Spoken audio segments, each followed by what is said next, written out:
Il pleut, il fait pas chaud, mais coûte que coûte, on y va quand même. Pas d'excuses. On va se faire sa petite séance de running sous la pluie, au frais. Et puis on se donne rendez-vous dans 45 minutes. À tout à l'heure.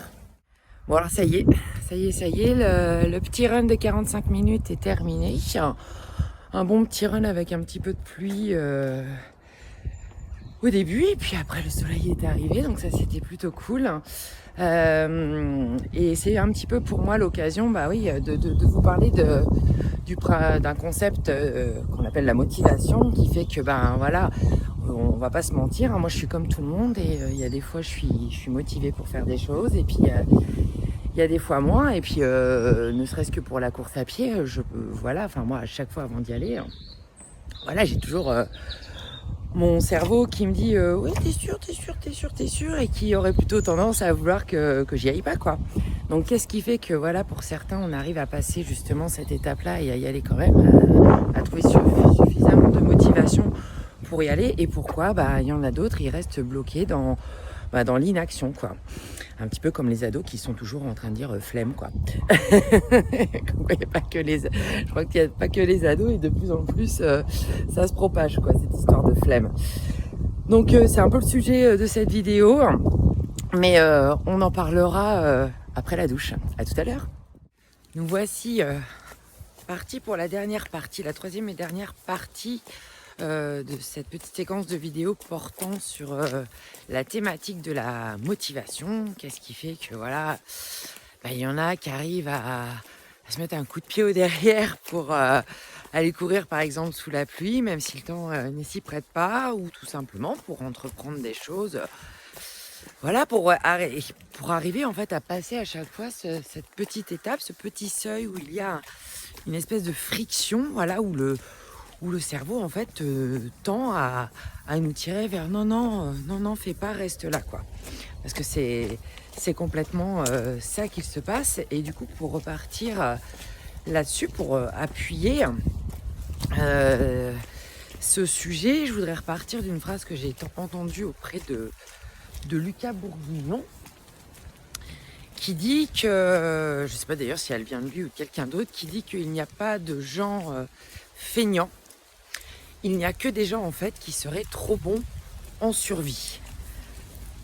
Et là, je vous avoue que ça me parle pas mal, quoi. Au vu de tout ce que j'ai un peu découvert ces dernières années.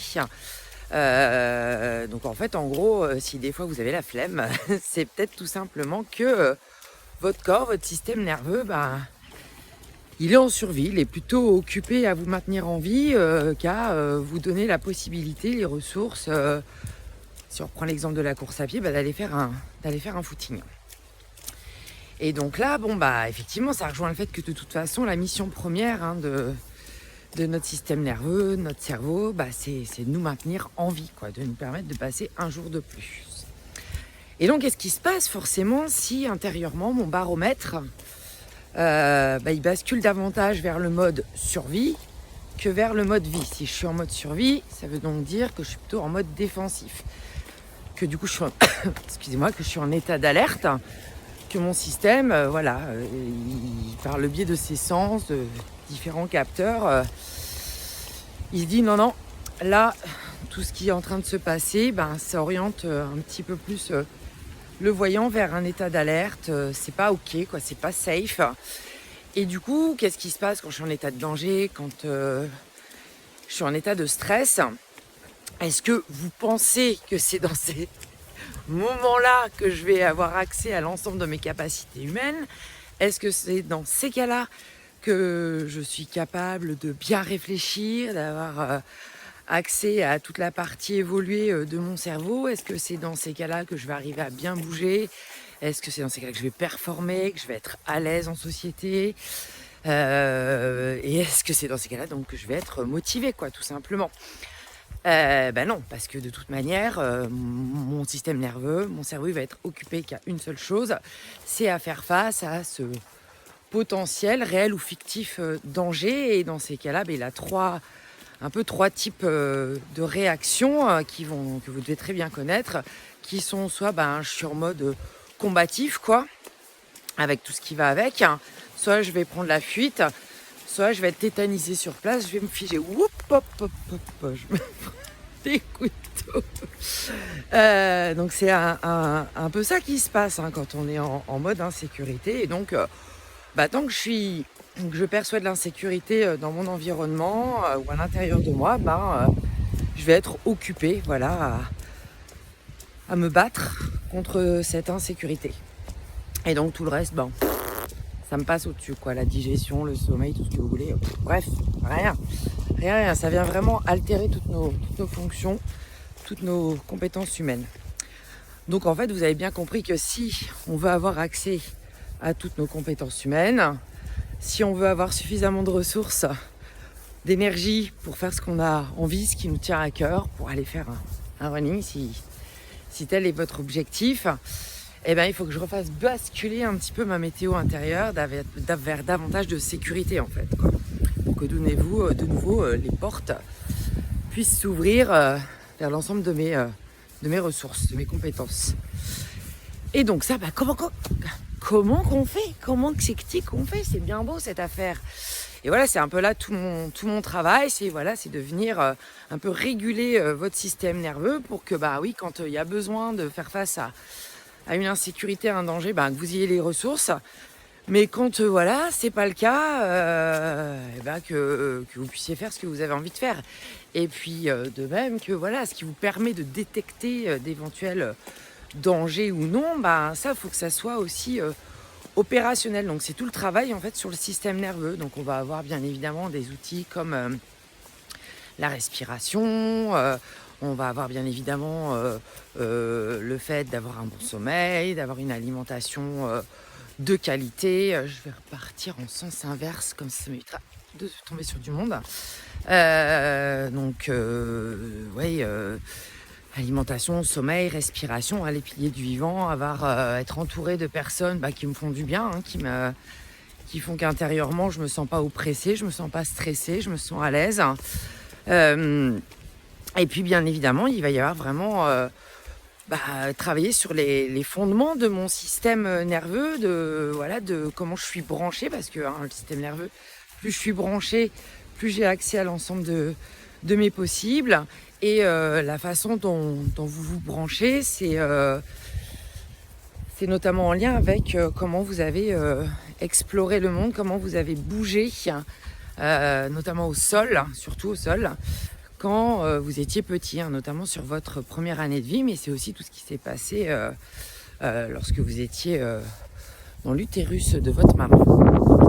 Donc, ça, on ne peut pas trop agir dessus, mais en tout cas, la motricité qu'on est censé avoir sur notre première année de vie, si elle n'a pas été forcément très très bien explorée, oui, ça vient un petit peu impacter la façon dont je vais être branchée entre mon corps et mon cerveau. Et donc ça, ça c'est possible de retravailler dessus en repassant par le sol. Donc c'est un petit peu ça tout mon travail, pour faire bouger, pour faire réexplorer cette motricité fondamentale, capitale. C'est pas pour rien si elle est là. Travailler bien évidemment ce qui est à la base de notre système nerveux, à savoir nos différents systèmes sensoriels qui de toute façon viennent maturer quand justement on explore cette fameuse motricité au sol du bébé. C'est tout ce qu'on fait également quand on est gamin, quoi. On se pose pas de questions, et c'est pas pour rien si on est attiré par tout ce qui est jeu de balançoire, les tourniquets, se suspendre, sauter dans tous les sens, etc. C'est vraiment que ça vient nourrir vraiment notre système nerveux qui continue du coup de bien se brancher pour qu'on ait accès à tout dans la vie, quoi, pour qu'on puisse faire tout simplement une vie d'humain digne de ce nom. Donc voilà, donc peut-être que si vous êtes un peu bloqué, peut-être vous le sentez pas, mais si vous êtes bloqué dans un état de survie qui se traduit par un manque de motivation, un manque d'énergie, ça peut être des migraines, ça peut être des tensions musculaires, ça peut être des difficultés à bouger. Moi, c'est vraiment la sphère du mouvement dont je suis issue à la base. Et c'est vrai que toutes les difficultés de mouvement que je pouvais voir chez les gens, les problèmes de coordination, de placement, d'exécution de mouvement, la respiration, la manière dont vous respirez, tout ça, voilà, ça dépend vraiment de où se situe votre baromètre intérieur, Donc tous ces petits signaux-là qui seraient un petit peu comme les voyants orange, rouge de signalisation sur une voiture qui vous indique que là, les gars, il y a un truc qui va pas, il va falloir aller voir le garagiste. Toutes les petites choses que je viens de vous énumérer, mais il y en a tellement, c'est infini, le fait de perdre ses moyens en public, des choses comme ça. Ce ne sont que des petits voyants plus ou moins forts. Et il y a un moment donné, à force d'avoir plein de voyants comme ça sur le tableau de bord qui s'allume, qu'est-ce qui se passe ? La voiture elle tombe en panne. Et nous c'est pareil. Il y a un moment donné, si on s'en préoccupe pas, on se prend le mur.